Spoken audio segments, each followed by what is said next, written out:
NGC chairman's hefty fees revealed.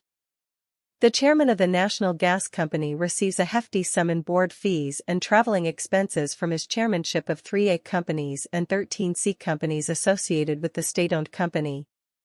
Energy Minister Stuart Young, replying to a question from opposition Senator Wade Mark in the Senate yesterday, said all of NGC's directors, including its chairman, were paid fees and allowances in accordance with the State Enterprises Performance Monitoring Manual.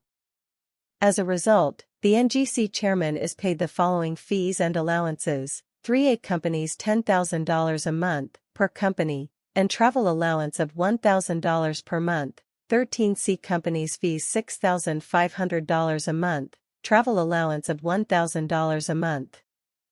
These fees and allowances work out to over $100,000 a month. The current NGC chairman is international project management practitioner Dr. Joseph Ishmael Khan.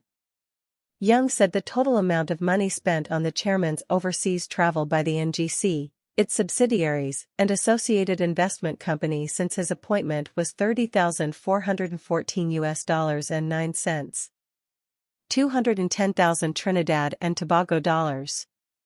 He said the chairman of the NGC holds a doctorate in business management from the Australian Institute of Business and a master's degree in business administration from the Henley Management College in the United Kingdom, among numerous other professional certificates and the diplomas from respected institutions in engineering, project management, and other fields of expertise.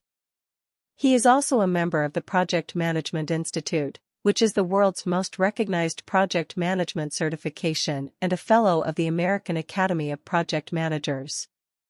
Among his business travel were travel for NGC to Barbados on June 5, 2023, to attend an in-country board meeting, which is required in accordance with the Barbados Companies Law, which cost $699, travel to Amsterdam from July 10 to 12, 2023, which cost $12,877 For Phoenix Park, there was a visit to the Energy Marketing LLC office, which is an American company that PPGPL acquired the ownership of.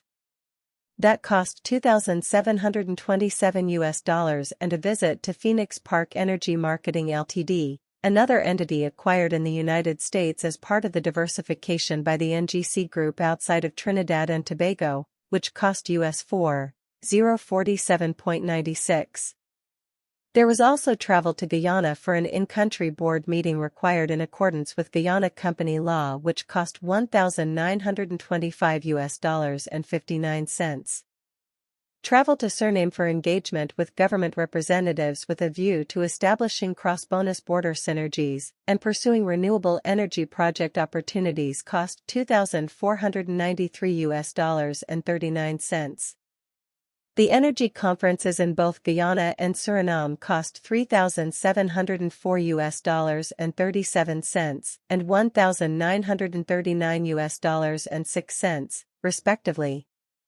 Asked by Mark what tangible benefits had been realized, Young said the NGC Group's two recent acquisitions under PPGPL have been what we call NGL acquisitions, in particular the acquisition of a hull and terminal that deals with the distribution of LPG from the United States down into the markets not only of the United States but also of Mexico, and the second investment which is related to that we're providing foreign exchange earnings, growth and opportunities outside of Trinidad and Tobago.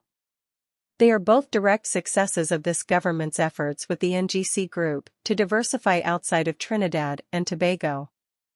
This is how this government has invested the money of the people of Trinidad and Tobago through NGC, as opposed to utilizing $1 billion in cash for the Beetham wastewater plant for the funding of SIS, which is a well-known UNC financier. In relation to another question from Mark, Young said the successful restructuring of Atlantic LNG, which was concluded in December 2023, had never been done anywhere else in the world. He said the Atlantic Train 2 and 3 merger with Train 1 comes into effect in October 2024. He said had the restructuring not been done, the initial shareholding of NGC would have been 5.7% because they had 10% in Train 1, 11.2% in Train 4, and nothing in Trains 2 and 3. We will now have a 10% shareholding, across the board, achieving a shareholding of an additional 4% at no cost to the people of Trinidad and Tobago, Young stated. Asked by Mark what sellout arrangements the government engaged in to move from 5.7% to the 10% ownership, Young said the government engaged in absolutely no sellout. He said the government embarked on 5 very difficult and complex years of commercial negotiation and achieved success. He said this was unlike what happened with NGC between the 2010 to 2015 period, where the UNC specifically chose constituencies which use SIS to build recreational grounds, to build the wastewater plant, and to take $16 billion of cash for the people of Trinidad and Tobago out of NGC to fulfill their fantasies and their political ambitions.